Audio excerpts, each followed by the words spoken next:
Hello, hello, and welcome to another episode of Product and Cake. Here with me in the virtual recording studio, as always, is Gonche. Hi, Gonche. How are you? Hello, I'm doing great. As you already know, I love snow. So today I brought myself to snow instead of snow coming to me. And I'm enjoying my vacation time on the mountains in Austria, in Tyrol. Didn't we just said we don't want to hear about your vacations and just pretend we I'm are sorry. all day working to look super productive?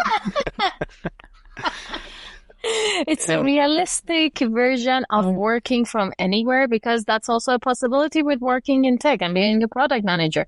You can take your work with you on vacation because during this week, I also worked half day and was vacationing half day. That is awesome. And what is also awesome is that we're not alone in this virtual recording studio, because with us here is Nitin Maslekar. Welcome to Product and Cake Podcast, Nitin. Thanks, Paul. Thank you, Jeff, for having me tonight or today evening, wherever.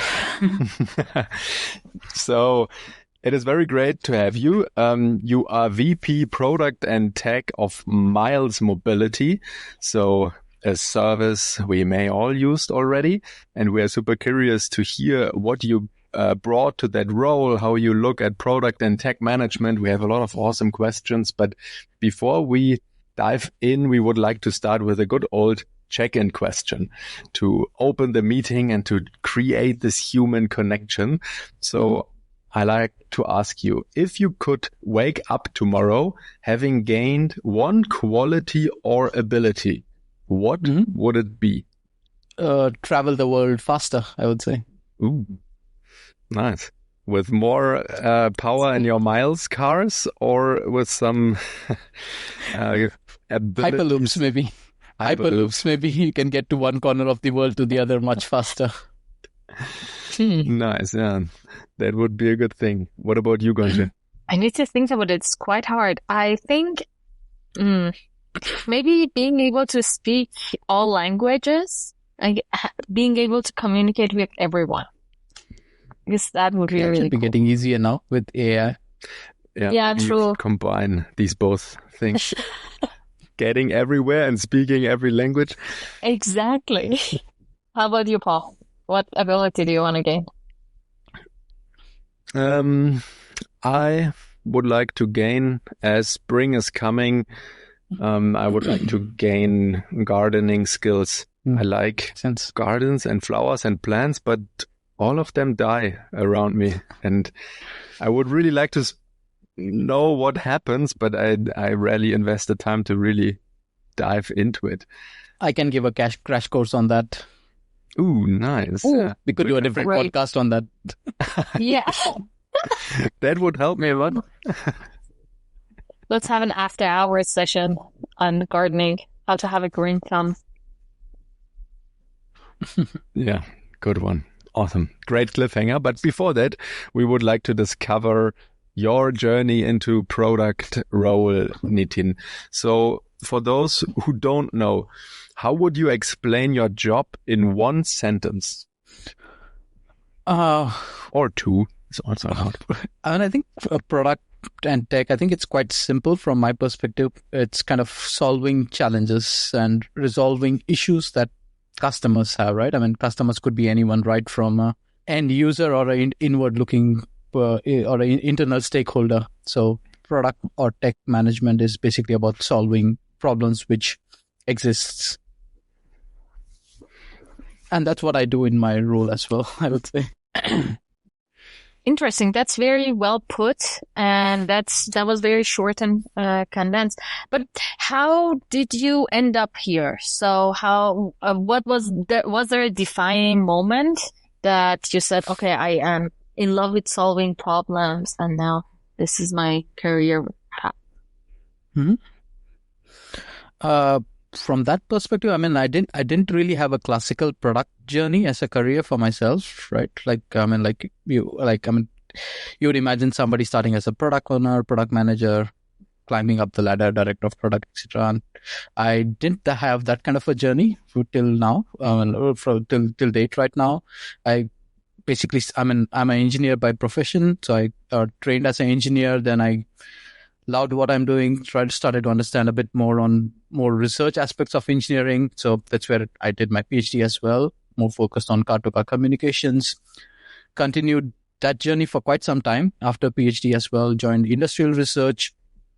Did 6 years of focused mobility research. At that point of time, it was still called meta-heuristics. Today, we call it machine learning and AI, but then we're more focused on fundamentals, right? So I think that's where my journey of solving problems started, actually. Like, so there's a problem, we need to figure out how to solve a problem. Along the way, research was great, but then realized, like, not every research that I've done till date, every patent I have till date has really seen the day of light as an end product. And that's where I kind of started to explore what can I do to really bring this to the other side of the world, which is more closer to the customer. And that's kind of transitioned myself, or that was the point of the pivotal moment for me to change from being just a researcher solving problems, but jumping into a product world and still solving problems, but something which I can see the day of light and then see the impact it can potentially bring. So that kind of changed my track, and along the way still continued in mobility. I mean, like, I've been in mobility all my life, working life right now, apart from a 11-month break where I did a bit of Beats and Roots, which is more of a food tech. But apart from it, it's mobility and mobility all the way.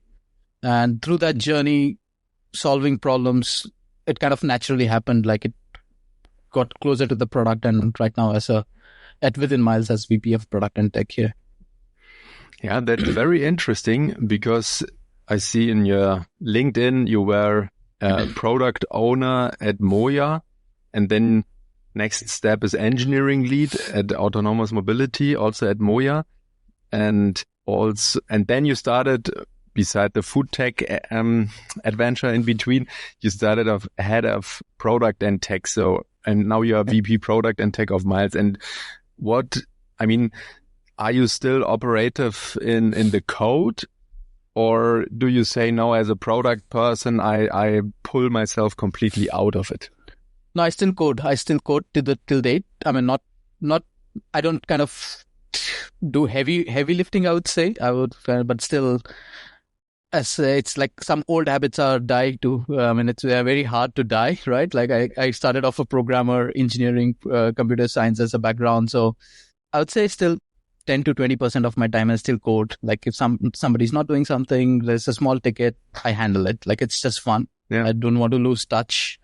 So I code, but then, it's very, very little. I would say 20% of my time, or even less. But then the rest of the 80% is spent more on the product side. If your role disappeared tomorrow, what would break first? Within myself or within the company? Let's imagine you win the lottery and yourself is totally fine, but in the company. I don't think anything would break. I mean, like, if something breaks the minute I'm not there, then I would have failed in doing what I'm doing right now, right? Like, some things I built should exist even after I leave. So nothing would break. I'm pretty confident of it. Hopefully my void will be felt in the organization that I'm not there. That's my hope. But then nothing would break. That I can guarantee. Yeah, I see. So that is very good that you are saying it. And I think there was a long time, or a lot of people have this mindset of, I need to keep the knowledge and I need to be the one person who is responsible for everything, and everything will break when I'm gone. But that is basically very, very unhealthy, I would say. Absolutely. Yeah. Normally you would not disappear, but you want to make vacation or being sick or anything. But maybe not break. What is the core piece of that role, right? So what would maybe go slower, let's say, or needs to reorganize when your role would disappear? Actually, I haven't thought of it. What would need to reorganize, and probably it would be a question that probably my CEO can answer better. What would need to reorganize? But top of my head, I think it's in the role that, at least I'm talking very much. We're just kind of very contextual to Miles, right? Like, because since we are an operational company, there are a lot of people who kind of have direct or a direct line to me, independent of where they stand in the organization, right? Like, hey, I have this problem, how to solve it? I have this issue, can we look out a solution? Probably that might slow down a bit, like because I position myself of being available all the time because I love to solve problems. So if somebody reaches out, it's because they have a problem in mind that they need to solve, and probably that would slow down. Like the time to a solution might slow down. Yeah, that makes a lot of sense also considering that you started your journey as a problem solver and then people are reaching out also to you for solving problems. It makes sense. So, for sure. But I also want to understand it from a different perspective. What's a misconception people have about what you do? Are there any misconceptions that you've heard so far? A misconception that, I guess it would be something which any product person would tell is if a person comes up with a problem, they expect that it would be solved immediately, right? Like the solution would be ready and would be resolved next day.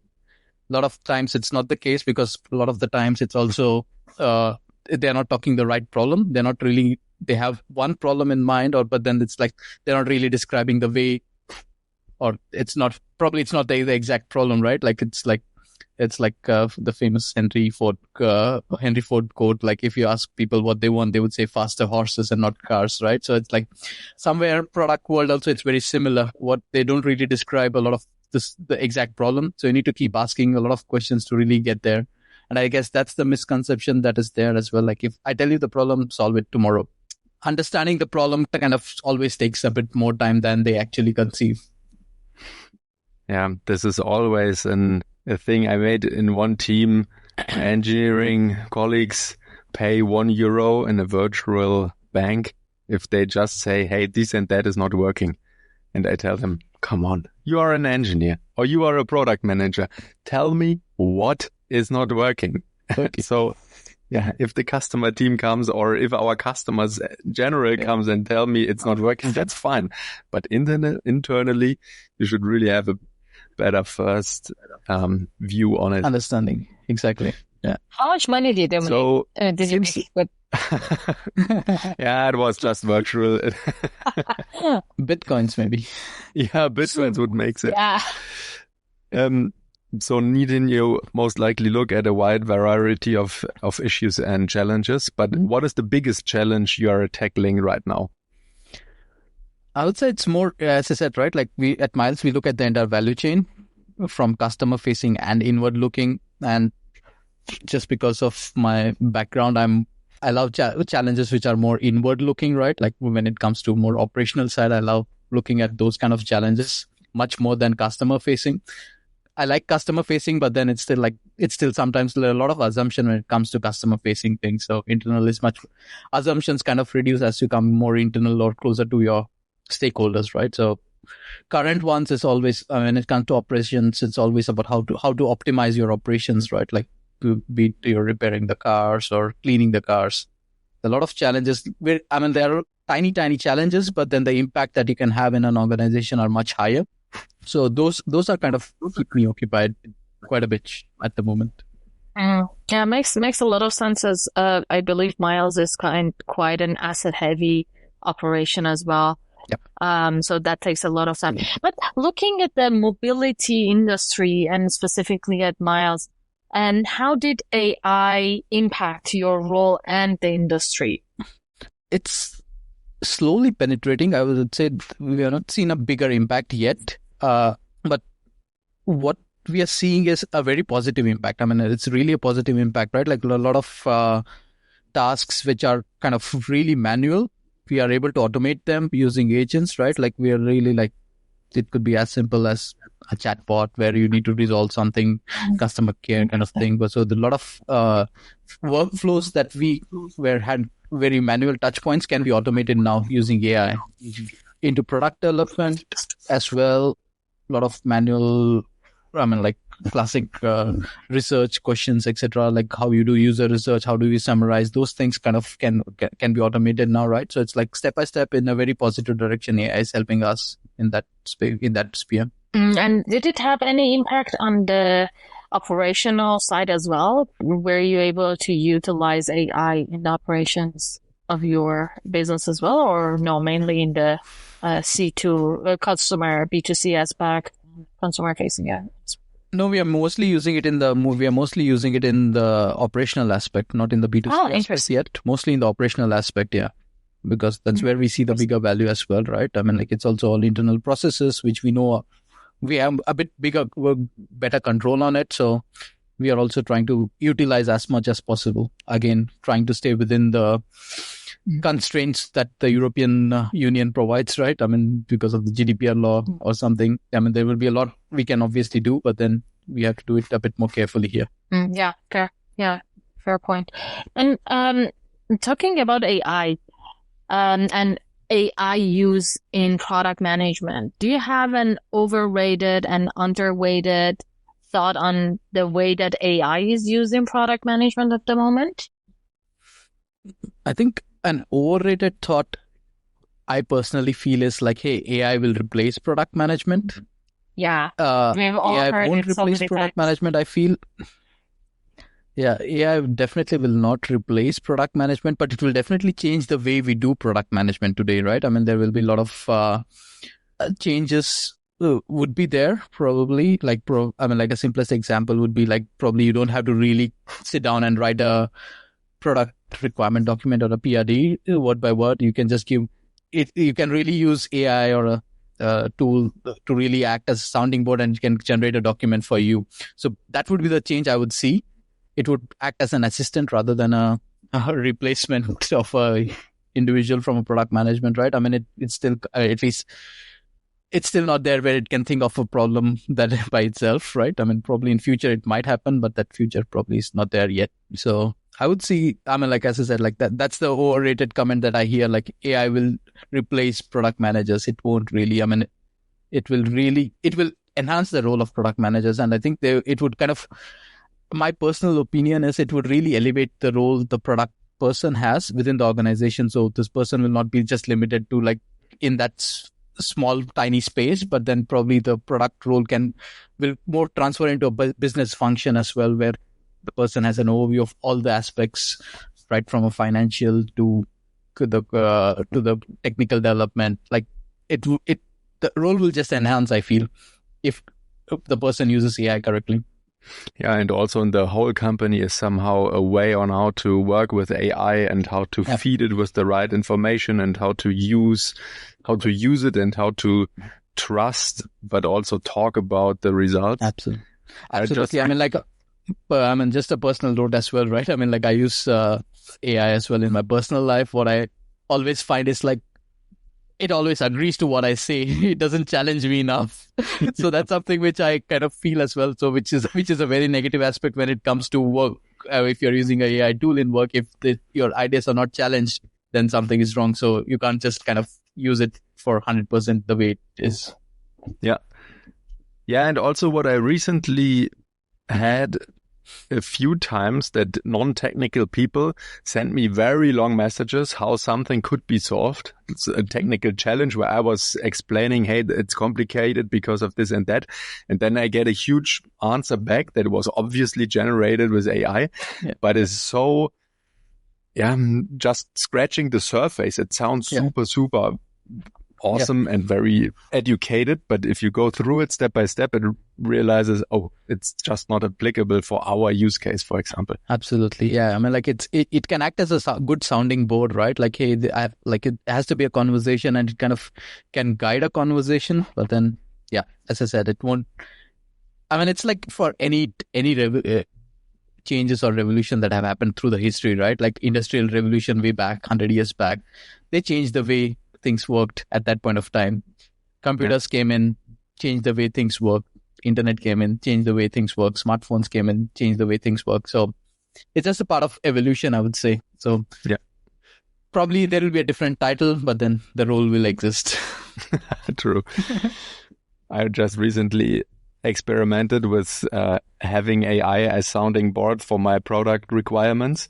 And then I wrote a really beautiful description, and I was so happy and put it in the ticket system. And then on the next one-on-one with one of the engineers, he came back to me and said, Paul, look what I found. I just took this much too long description and put it in AI and gives me 5 bullet points of what I have to do now. And I thought, okay, that was more or less what I put in AI.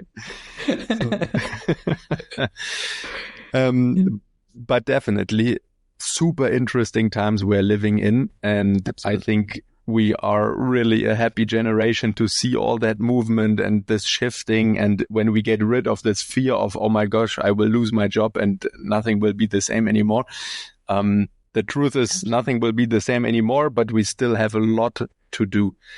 I mean, like also it was very interesting, right? I mean, like at least, was it Klarna or is who wanted to replace the Klarna, right? Like, I mean, there were 2 statements done by the CEO, right? Like first, like, hey, we have completely replaced our customer care with AI. And then a few months later, hey, we realized human touch is important. Yeah.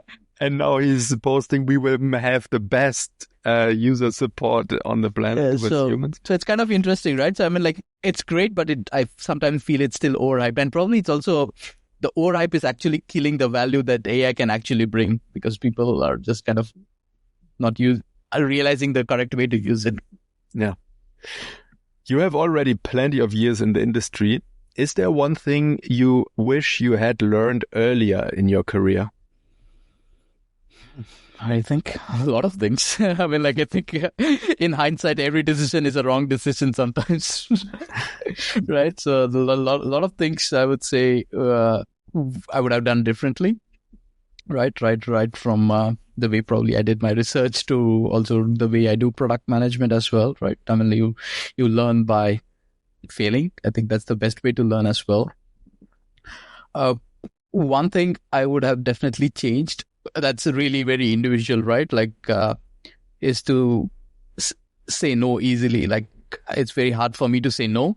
So I learned it in very hard ways, and I'm still trying to learn or improve on it. Still very hard, but I would say trying to evaluate. I think that's that judgment. If somebody can learn quite early in their product life, right? How to understand and say no, and not accept everything that is being thrown at you. I think that's something which I would have, if I would have gone back and if I had told younger Nitin, I would have said that, hey, learn how to say no, understand when to say no and when to say yes. Yeah, a very great point. I really like that you said understand and say no, because you hear so often the advice, say no to 90% of things and 10% yes and do them really. But how should I know what are the right 10%? Yeah, you know exactly. It because you understand the request and you really give yourself into, and then you have a dedicated answer. Absolutely, yeah. That's critical. Yeah, and a little bit connected to that. Do you have a strong product opinion that not everyone agrees with? So kind of your hot take, product take, or product and tech hot. I lost the first part of your question. I can repeat it again. Do you have any product hot takes? So an opinion, a product and tech opinion that not everyone agrees with. Oh, that's an interesting one. Never thought of it that before. What someone would always agree with. I have to really think hard about this now. Yeah, you have the time. Also, the next segment that we go. No, I think one thing at least everyone would agree in is, like, again, I would say how much to spend your time on the problem space, right? Like, don't jump onto a solution space immediately, because again, then it would mean that you might get to a solution, but then that solution might not be complete or correct for the problem again that you're solving. So spend as much time possible on the problem space. Don't just dwell there, but ensure that you spend enough time in that space before you jump onto a solution space. Yeah. Very good point. I think often we jump directly to the solution, and the first idea that comes to our mind, we run into implementation. That's very true. And the next part of Probably this is where AI might help as well. For ideating with AI, you mean, or how would you stay in the problem space with AI? Yeah, I mean, like if somebody comes in a problem, and then just to understand if you have really spent enough time in the problem space, probably it's like you can use AI as a sounding board, like you can throw the problem and see what all connected problems might be there as well, right? Because probably you might be missing out on something, you might be missing out on a small tiny detail. So there probably again AI can be a good help there. Interesting. I've never tried that, but I would definitely give it a try. That sounds really cool to do.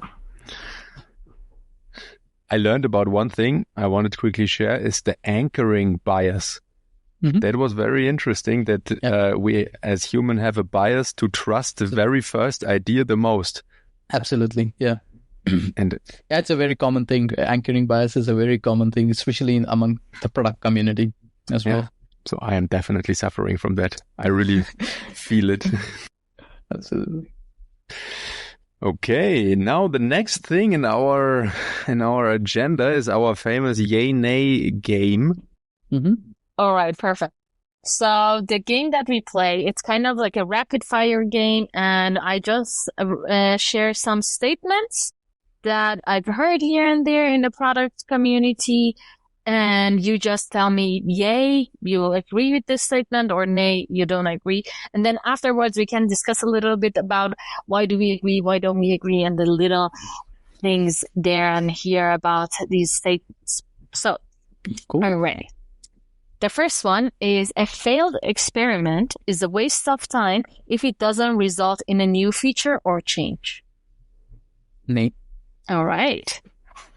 Do you want to give a quick note why nay? Why don't you agree? I wouldn't go into the product world, but then I would go back to my PhD, right? I mean, like PhD is all about failing till you really find one answer. So exactly, yeah. And I also stays true in the product world as well. Yeah, we are generating knowledge, right? Data and knowledge, and educate ourselves. How about this one? The product team should dictate the tools and methodologies, for example, Agile or Scrum, used by the engineering team. I mean, personally, I don't feel product and engineering are two different teams. I see them as one team, and that's also the reason why I'm product and tech are kind of part of my responsibility as well. Like the minute you start differentiating, I think that's where the friction starts as well. Like who takes ownership of what? For me, it's just one team. Doesn't matter how you're structured, right? I mean, you're structured in squads, teams, so how it doesn't matter. It's just one team, and everybody should be a part of that process. So yeah, a nay. Yeah, I see it exactly the same, especially as we build tech products somehow. That makes so much sense to put them together. And do you have a go-to methodology or something you are always using? Or how do you decide on which methodology to use? I mean, not really. I mean, like, again, I really started with a very classic waterfall method, right? Like really going back when that was the only thing that existed, and then have evolved myself as well. And I think there's no textbook. I mean, when it comes to product management, yes, you can read through a lot of textbooks, a lot of books, a lot of methodologies. At the end of the day, every organization needs to adapt to what works best for themselves. You can have guiding principle, guardrails, but it's not like, hey, because a certain principle work for organization X, it will not work. There's no guarantee that it will work for organization Y.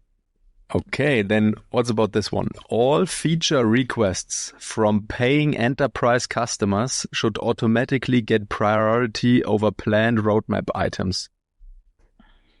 I would say maybe here. It's not a yay or a nay because you said it's a paying customer, paid enterprise customers. So it's really it really depends. I mean, probably it's somewhere in between. It's not all, but somewhere in between. Okay, but I would count that as a clear nay because it says automatically get priority. Yeah. And you said no, it's really a balance and we need to investigate case by case. All right.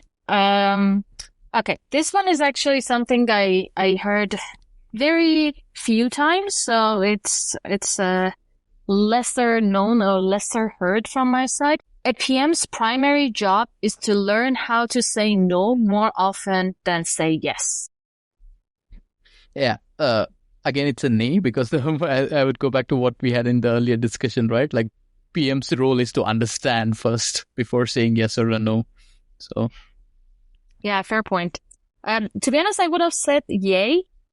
Not because of the understanding, but because the fact that the PM needs to learn about prioritization and creating focus for themselves and for the rest of the team.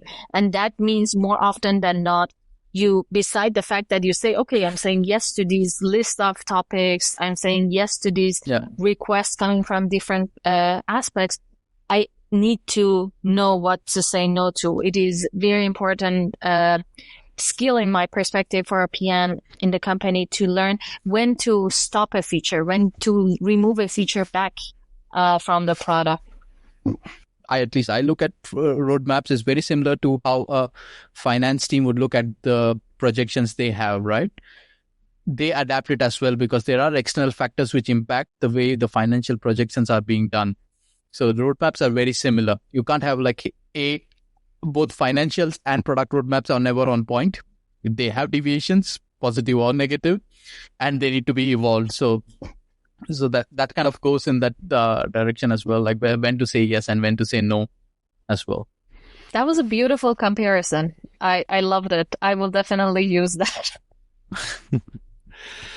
So we are never stop learning, saying yes or no, and understanding the reasons behind. But I mean, like if somebody comes and tells you that I'm a product person and I know I know where exactly when to say no, probably he's not the product person then. Yeah, true. Exactly. Yeah. Good red flag already. So what are you learning right now, work or life related? I mean, like work related, I would definitely say AI, right? I mean, like I can code, definitely. I can do a lot of things, but then I'm very bad at when it comes to designing. So I'm learning how to design using AI. Mm-hmm. So that's really helping me to understand, improve my own UX skills, which are not top notch, I would say. So I'm learning from the work side. On a personal side, I'm learning how to modulate my voice better. Oh, interesting. And what is your approach to it? Do you have a course or YouTube videos or? No, I mean, I'm more approaching it from, like my daughter is learning to sing and I see how she modulates her voice. So I'm also trying to adapt to her method of trying to sing and see how she modulates and trying to, Yeah, nice. It's just fun. That's really cool. Interesting. I found it interesting. Never thought of it. So it's fun. Yeah, same for me. I also did not thought about it, but it makes so much sense. Yeah, that's really cool. Okay, then thank you, Nitin, so much for that interview and for taking the time to appear on our podcast. If the people want to learn, awesome. If the people want to learn more about you, where could they find you? I mean, absolutely. LinkedIn is the best first point of contact, right? I mean, they can always reach out to me on LinkedIn. I guess I'm one of the very few Nitin Maslekars on LinkedIn as well, so it should be easy to find as well. Great. Then go and follow Nitin, and I hope you hear that podcast episode when you have your next ride in a Miles car. That would be great to do your job. Yeah. Thank you so much. I really enjoyed the conversation. And thanks for all of the technical difficulties that we've had. You stayed with the podcast. I really appreciate it. Pleasure. And I really enjoyed and learned a lot from you. And now to the listeners, please subscribe, like, share it, and tell everyone you know likes product management, knows a product person, wants to be a product person, has heard about product, and works in the tech companies. So this is the best way you can help our podcast. Thank you. Bye. Bye.